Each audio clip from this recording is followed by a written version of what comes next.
The idea for this video came about from a conversation with my mother. And we were thinking about how people approach making something, whether it's a painting or a sculpture or an etching, in very different ways. And some people can conceive of the whole in their mind's eye and then execute it. And other people need to approach the making of something through incremental parts. And this is partly determined by temperament and maybe environment and also the medium. So in this video, I'm going to be looking at slabbers, because my mother came up with the suggestion after this, we talked about it, that you're either a dabber or a slabber. So what I've done is I've got my canvas here, and I've written out the artists that we looked at in dabbers, and it sort of is almost like a family tree. And in this video, we're going to be looking at slabbers.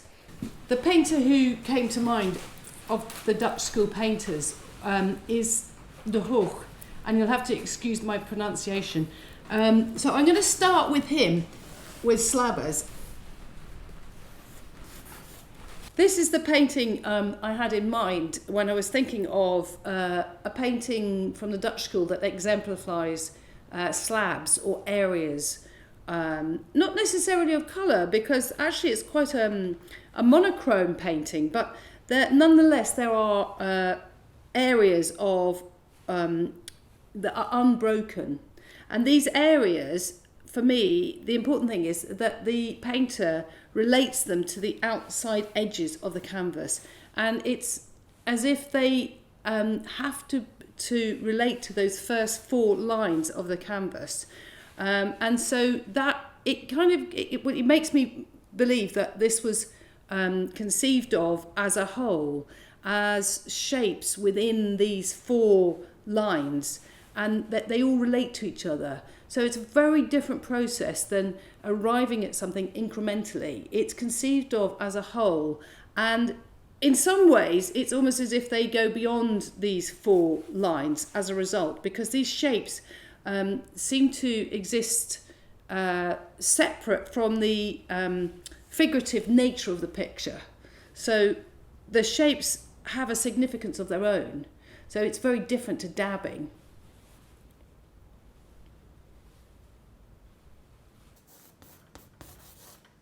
I've actually chosen to look at 3 Dutch painters, which is interesting because I think that they are related. Now, whether it was because those later Dutch painters grew up looking at the earlier Dutch interior paintings, or whether it's because of their environment, and I don't know. But when I look at the painting by De Hoog and then look at the Mondrian, I can't help seeing similarities. And of course, this is really the ultimate in slabbing, because you've got these areas, blocks of colour here, and these obviously this grid. But and it's how it relates to the four edges, and clearly this could not have been arrived at in incremental parts. He had to have a sort of conception of what he was going to. What the form had to be there in him somewhere, and of course he may have altered those lines and may have done tests, but the end result is slabs of white, slabs of black, slabs of blue, slabs of red, all relating to these four edges.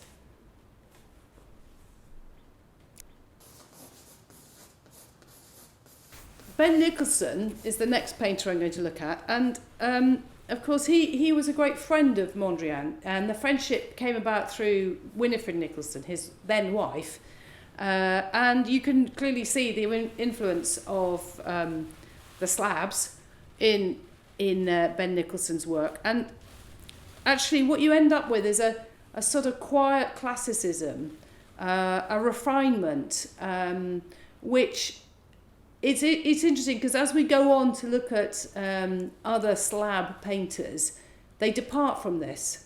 So this is one end result. And actually what's interesting is he went on to do white reliefs later on, and these reliefs were actually carved out of wood and then painted. So there was no real room for error there.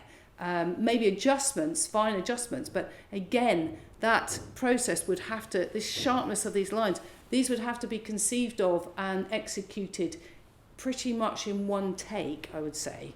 And so the idea of dabbing and arriving at it by parts incrementally, again, is not a possibility.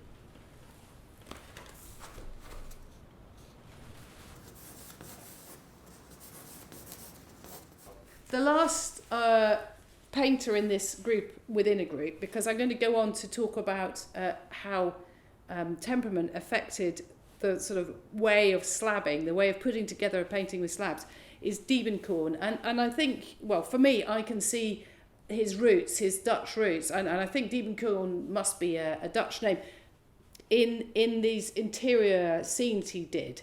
They really have a sort of echo of those Dutch interior painters.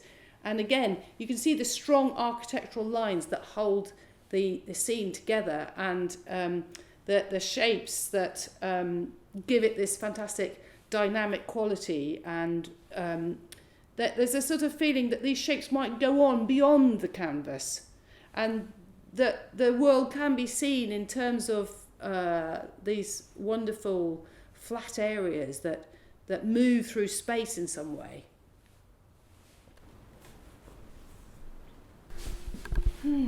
Now, temperament is a big part of this, because it can make you lean towards either being a dabber or being a slabber. And that's because if you're a slabber, it gives you more opportunity to have temperamental differences day to day. So if you're a dabber, you have to be consistent. If you're a slabber, you can be angry, you can be an adrenaline junkie, you can have that arena for huge shifts in emotion. The process of incremental additions in order to arrive at a piece can leave some people in the cold, because it requires too much steadfastness, and it doesn't leave room for the tightrope walk, for the adrenaline, for the sense of it's got to be done in one go, that you have something of urgency in you that you need to express, and you cannot do it through a steadfast process. The element of uncertainty and danger that you get when you're tightrope walking is what artists found they could get with great slabs, areas of colour, and that gives their work an urgency and a frisson of danger that perhaps you can't get if you're only dabbing. This painting by Helen Frankenthal absolutely encompasses what the idea of the tightrope walk, because there's no second chance with this painting.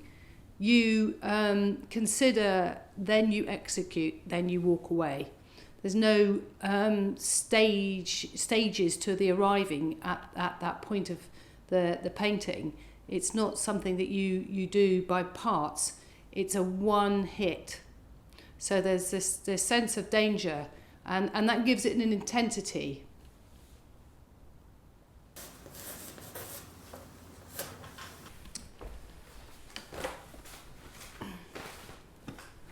If ever there was a high wire artist, it was Roger Hilton. And just like a trapeze artist, when they do something of daring do, you sort of draw in your breath. I get the same sensation when I see some of his paintings, because when they work, there's such energy and force and urgency and possible slipping off, slipping over, falling off, falling to the ground in them, that they give you that sort of sense of wonder, really. So you can see here, they're just carefully, there's a sort of balancing act that goes on.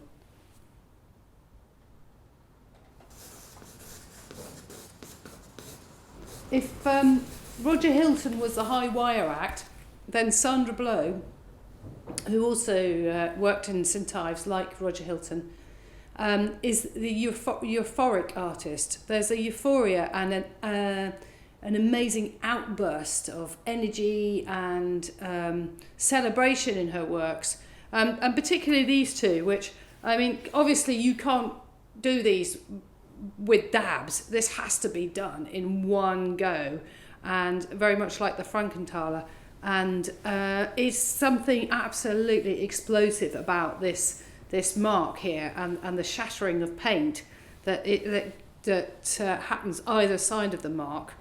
That it leaves you no doubt that this person couldn't be. There's no way that this person could be a dabber. They have to have a huge outburst of energy.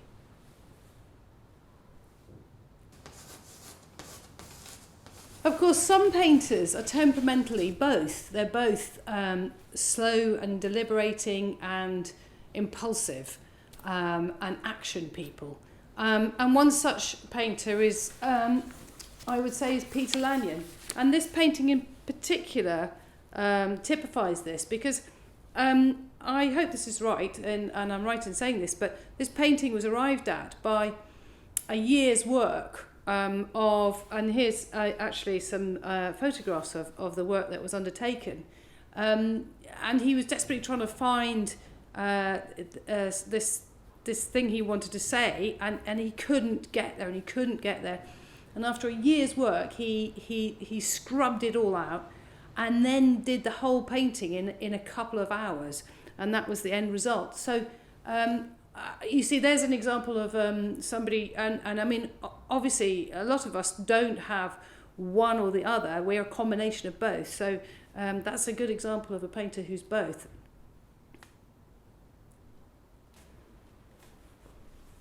Now, even though we think of, well, you might think of Matisse as the quintessential slab painter because he used large areas of colour and moved them around, actually, I think it's a bit more to it than that, because I think he recognised that there are two very different ways of working that there was for him, and one suited one type of sort of part of him, and another way of working suited another part of the way he worked. And actually he used the medium he painted with or worked with in order to make the most of that. And so his pen and inks, which here we have two fantastic examples of, have exactly that quality that the Roger Hiltons, the Sandra Blows, the Peter Lanyons have, and the tightrope walking, the you can only have one go at making the mark, and so they have that fantastic intensity about them. I keep using that word, but I think it is appropriate. Whereas with his paintings, they may appear like that, but actually, and this is a fantastic book because it gives you an insight into how many times it took him to scrub a painting out and then start again and get it right. So in effect, he becomes more like a dabber. These big paintings, and in fact, I have to turn over the page for you to be able to see the end result, because there were so many workings on these paintings that to arrive at this must be something in the order of 25 reworkings. So in effect, it's the deliberation that you would get if you were doing something by dabs. So he recognised these two processes, and I think one informed the other, and the medium led the way, and he used those.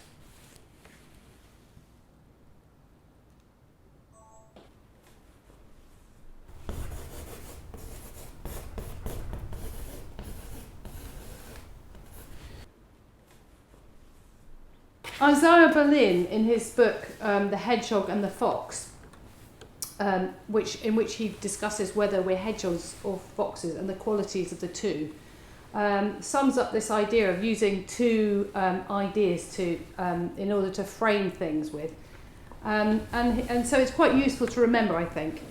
Of course, like all simplified classifications of this type, the dichotomy becomes, if pressed, artificial, scholastic, ultimately absurd. But if it is not an aid to serious criticism, neither should it be rejected as merely superficial or frivolous. Like all distinctions which embody any degree of truth, it offers a point of view from which to look and compare, a starting point for a genuine investigation. So I hope that's true for you, because I find it quite helpful, because it helps me think about my temperament and how I might be able to use it.